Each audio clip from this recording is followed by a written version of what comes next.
বাজেটটি একেবারেই নিম্ন আয়ের সাধারণ বৃহত্তর জনগোষ্ঠীর তাদের দুঃখ কষ্ট বা তাদের জীবনযাত্রায় একটা সহনীয় অবস্থা নিয়ে আসার বিষয়টি মাথায় রেখে বাজেটটি প্রস্তাব করা হয়েছে। মাননীয় স্পিকার, আমি বলতে চাই যে এই যে মূল্যস্ফীতির এই সমস্যা গোটা বিশ্ব জুড়ে তৈরি হলো, বাংলাদেশেও হলো, অনেক সময় অনেকে প্রশ্ন করেন এটা কি যুদ্ধের জন্য বা কোভিডের জন্য বা এসবের জন্য হলো না অন্য কোনো কারণে। আমি একটি ছোট্ট তথ্য দিতে চাই। 2021, 22 এবং 23 এই 3 বছরে শুধু জ্বালানি বাবদ, জ্বালানি কেনার জন্য বাংলাদেশ সরকারকে সবসময় যে ব্যয় করতে হয় তার থেকে অতিরিক্ত $14.5 বিলিয়ন ব্যয় করতে হয়েছে।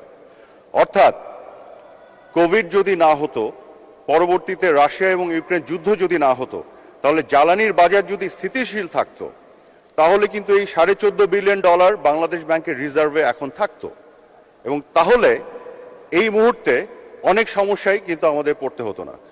যে পরিমাণ টাকা আপনারা যদি পুরো স্ট্যাটিস্টিক্সে দেখেন, সবসময় জ্বালানি কেনার জন্য ব্যয় করা হয়, তার চেয়ে অতিরিক্ত এই $14.5 বিলিয়ন ব্যয় করতে হয়েছে। ক্রুড অয়েলের দাম $62 ছিল, সেটি $120 পর্যন্ত উঠেছে। সেখান থেকে আবার কমেছে, কিন্তু কমে $62 কখনোই আসেনি, কমে 110 হয়েছে, 100 হয়েছে, 90 হয়েছে, 72 এসেছে। অর্থাৎ বর্ধিত যে দাম সেইখান থেকে কমেছে, কিন্তু আগের জায়গায় কখনোই আসেনি। তো সব মিলিয়ে আপনি যদি, মাননীয় স্পিকার, আমরা যদি এখানে দেখি, দেখা যায় যে অতিরিক্ত এই ব্যয়টি হয়েছে, এবং এই অতিরিক্ত ব্যয় সরকার নির্বাহ কেন করতে পেরেছে? কারণ কোভিড আসার আগ পর্যন্ত ধারাবাহিকভাবে যে উন্নয়ন হয়েছে, অর্থনীতিকে একটা শক্তিশালী অবস্থানে যে রাখা গেছে, যার ফলে এই দুর্যোগ দুর্বিপাকেও আমরা কিন্তু শক্ত হয়ে দাঁড়াতে পেরেছি। আরো কতগুলো বিষয়, মাননীয় স্পিকার, আমি আপনার দৃষ্টি আকর্ষণ করতে চাই। আমরা আমাদের বিরোধী দলের মাননীয় সংসদ সদস্যরা এই বিষয়গুলি তোলেন, বিভিন্ন আলাপ আলোচনা আমরা দেখি, কিছু কিছু মিথ তৈরি করা হয় অদ্ভুতভাবে এবং মানুষ বিভ্রান্ত হয়ে যায়। যেমন একটি কথা বলা হচ্ছে যে ঋণ করে ঘি খাওয়া, যে বাংলাদেশ সরকার বাজেট তৈরি করতে গিয়ে অনেক ঋণ করে এবং ঋণ করে বড় বড় প্রকল্প করে। এখন আমি যদি এভাবে একটু বলি যে এই বাজেটেও যে 2,56,000 কোটি টাকা ঘাটতি বাজেটে যেটি রাখা হয়েছে, যে বৈদেশিক উৎস থেকে এবং দেশীয় উৎস থেকে ঋণ করা হবে, সেটি কিন্তু আমাদের জিডিপির 4.6%। 5%-এর ভিতরে যদি থাকে সেটি কিন্তু গ্লোবাল স্ট্যান্ডার্ড। আমেরিকাতে এখন ওদের জিডিপির কত শতাংশ তারা ঋণ করছে? 6%-এর উপরে। এখন প্রশ্ন হলো, এই ঋণটি করা কি ভালো না খারাপ? আমরা রাজস্ব আয় থেকে যে আয় হচ্ছে সেখান থেকে যদি আমরা বিনিয়োগ করে উন্নয়ন করি, তার উপর দিয়ে যে ঋণটুকু করা সম্ভব, সেই ঋণ যদি বাংলাদেশ সরকার না করে, তাহলে আমি কি করছি? এই ঋণের বিনিয়োগের ফলে যে উন্নয়ন হবে, সেই উন্নয়নের ফলে সাধারণ মানুষের যে সুযোগ সুবিধা তৈরি হবে, সেই সুযোগ সুবিধা থেকে আমি মানুষকে বঞ্চিত করছি। কাজে ঋণ করার যে প্রথা, এটা গোটা বিশ্ব জুড়ে আছে, অতীতেও ছিল, তবে যেটি বলা হয় এটাকে সহনীয় মাত্রায় রাখতে হবে, এবং সেই সহনীয় মাত্রায় কিন্তু আছে। জিডিপির 5%-এর নিচে 4.6% এই ঋণ আছে। শুধু তাই নয়, আরেকটি বিষয় আমি আপনার মাননীয় স্পিকার আপনার দৃষ্টি আকর্ষণ করতে চাই। এই ধরনের বক্তব্য দেয়া হয়, আমরা দেখেছি যে 2008-9 সালে বাংলাদেশের জাতীয় যে ঋণ সেটি ছিল $38 billion.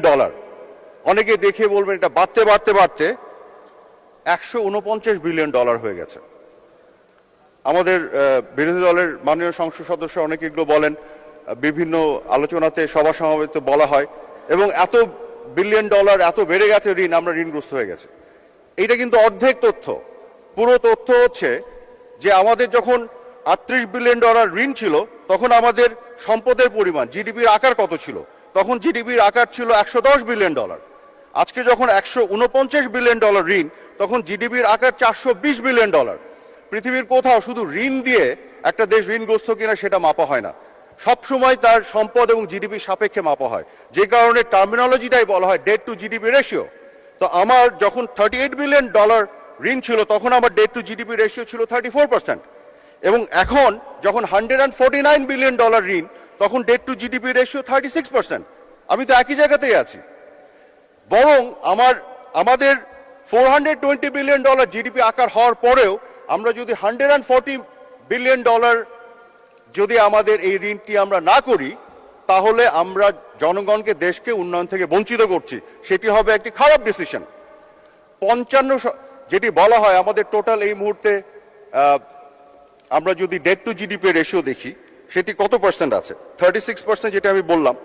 World bank and IMF যে থ্রেশহোল্ড দিয়েছে যে ডেট টু জিডিপি রেশিও 77% উপরে গেলে আপনি ঝুঁকির মধ্যে পড়বেন, তার ভিতরে থাকলে আপনি সহনীয় মাত্রায় আছেন।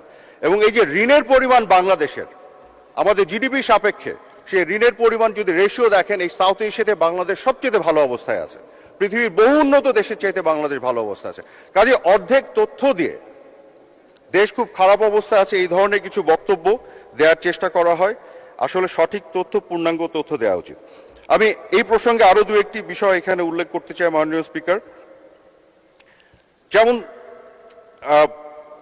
আমি একটি সংবাদপত্র থেকে পড়ি, বিবিসি বাংলায় 2015 সাল, পরবর্তীতে আগে পরও এই ধরনের বিভিন্ন নিউজ এসছে। যেমন বলা হচ্ছে যে ওয়াশিংটন ডিসি ভিত্তিক গবেষণা সংস্থা গ্লোবাল ফাইন্যান্সিয়াল ইন্টিগ্রিটি রিপোর্ট, তারা বলছে যে 2015 সালে বাণিজ্যের কারসাজির মাধ্যমে বাংলাদেশ থেকে প্রায় $6 বিলিয়ন বিদেশে পাচার হয়ে গেছে। খেয়াল করে দেখুন, এক বছরই নাকি $6 বিলিয়ন পাচার হয়ে গেছে। গণমাধ্যম বলছে রেফারেন্সকে GFI, global financial integrity report. তো আমি একটু গ্লোবাল ফাইন্যান্সিয়াল ইন্টিগ্রিটি রিপোর্টের ভিতরে ঢুকে পড়ে দেখার চেষ্টা করলাম, দেখি আসলে কি হয়েছে, কি বলে। ভিতরে যেয়ে দেখলাম তারা এই কথা বলছেই না।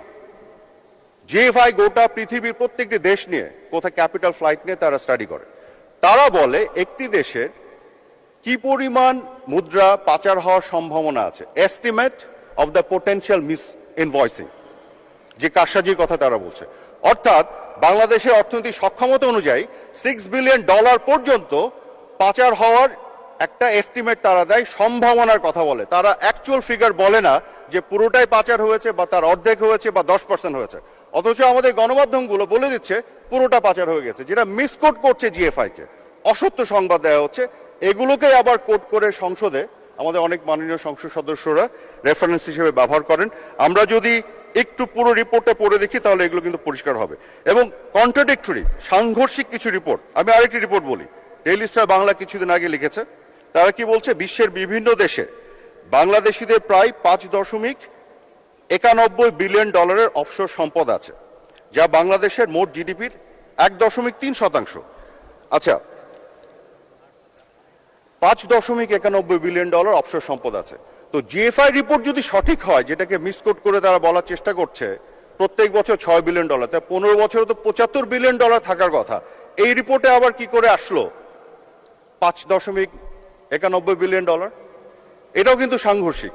এখন আমি একটু ভিতরে যে দেখলাম কোথা থেকে তারা পেল। তারা বলছে, এই রিপোর্টটি বলছে, ইউরোপিয়ান ইউনিয়নের ট্যাক্স অবজারভেটরি সম্প্রতি তাদের প্রকাশিত অ্যাটলাস অফ অফশোর ওয়ার্ল্ড শীর্ষক একটা প্রতিবেদনে প্রকাশ করেছে, যেখানে জানা গেছে যে বাংলাদেশ থেকে $5.91 বিলিয়ন বিভিন্ন জায়গায় আছে। আচ্ছা, আমি ওই সেম টুল, যে টুলটা ব্যবহার করে এই তথ্যটা পাওয়া গেল, সেটি ব্যবহার করে আমি অন্যান্য দেশের তথ্যগুলো ঘেটে দেখার চেষ্টা করলাম।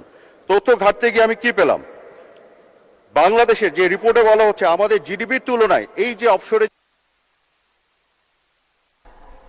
3 মিনিট মাননীয় স্পিকার 2 মিনিট, 1.3% তারা বলছে।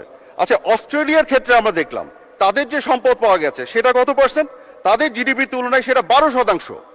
আচ্ছা, জার্মানির ক্ষেত্রে কি সেটা দেখলাম, তাদের জিডিপির তুলনায় তাদের যে সম্পদ তাদের দেশের বাইরে পাওয়া গেছে সেটা 9%। ফ্রান্সের ক্ষেত্রে দেখলাম সেটা 20%। যুক্তরাষ্ট্রের ক্ষেত্রে সেটা 6%। আচ্ছা, ভালো কথা, আমরা একটু এশিয়াতে আসি।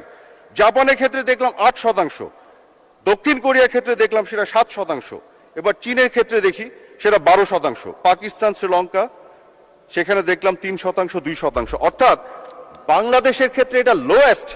কাজে হেডলাইনটা করলো যে এত বিলিয়ন ডলার বাইরে পাওয়া গেল, কিন্তু আমি তুলনামূলক বিচার করলে বিশ্বের মানচিত্রে বাংলাদেশ এখানে সবচেয়ে ভালো করেছে। কিন্তু আমরা অর্ধেকটা রিপোর্ট হেডলাইন করলাম এবং সংসদে অনেকে আমরা এগুলোকে তুলে বিভিন্ন ধরনের বক্তব্য দেওয়ার চেষ্টা করি। কাজে আমি এখানে পুরোটা বলার চেষ্টা করলাম, কারণ আমাদের যেটা হয়, আরেকটি বক্তব্য আমি লাস্ট এটা বলে শেষ করে দিব মাননীয় স্পিকার, আপনি যদি সুযোগ দেন। আমাদের বিরোধী দলের সম্মানিত সংসদ সদস্য কিছুদিন আগে আলোচনায় বললেন খেলাফি ঋণ নিয়ে। ওনারা কি বললেন, খুবই মজার বিষয়টা আমি একটু এভাবে ব্যাখ্যা করি। 2006 সালে ওনারা বলছেন যে খেলাফি ঋণ ছিল 20,098 কোটি টাকা, খুবই সত্য কথা। আবার বলছেন যে এখন এই খেলাফি ঋণ হয়ে গেছে 1,82,000 কোটি টাকা, খুবই সত্য কথা। এটা বললে মনে হয় আসলে তো খেলাফি ঋণ কত বেড়ে গেল। এখন যেটা বলা হলো না, লোন ডিসবার্সমেন্ট কত হয়েছে। যখন 20,000 কোটি টাকা আপনার খেলাফি হয়েছে তখন লোন ডিসবার্সমেন্ট হয়েছে কত টাকা, 1,52,857। তো অর্থাৎ তখন যে লোন ডিসবার্সমেন্টের এগেনস্টে খেলাফি ঋণের পরিমাণ 13% উপরে, এখন যে লোন ডিসবার্সমেন্ট হয়েছে তার এগেনস্টে খেলাফি ঋণের পরিমাণ 11%-এর নিচে, অর্থাৎ খেলাফি ঋণের পরিমাণ কমেছে। টোটাল অ্যামাউন্ট দেখে বললে তো হবে না। আপনারা যদি অর্ধেক কথা বলেন, বিষয়টা হচ্ছে অনেকটা এরকম যে আমার আয় হচ্ছে 5 টাকা, আমি ঋণ করেছি 2 টাকা, আরেকজনের আয় 20 টাকা, সে ঋণ করেছে 3 টাকা। আপনি দেখাচ্ছেন 1 টাকার চেয়ে তো 2 টাকার থেকে 3 টাকা বেশি, ওইখানে ঋণ বেশি। কিন্তু সম্পদের সাপেক্ষে গোটা দুনিয়া যেভাবে অর্থনীতি বিশ্লেষণ করে, আমরা একটু উল্টোভাবে করার চেষ্টা করি অর্ধেক তথ্য দিয়ে।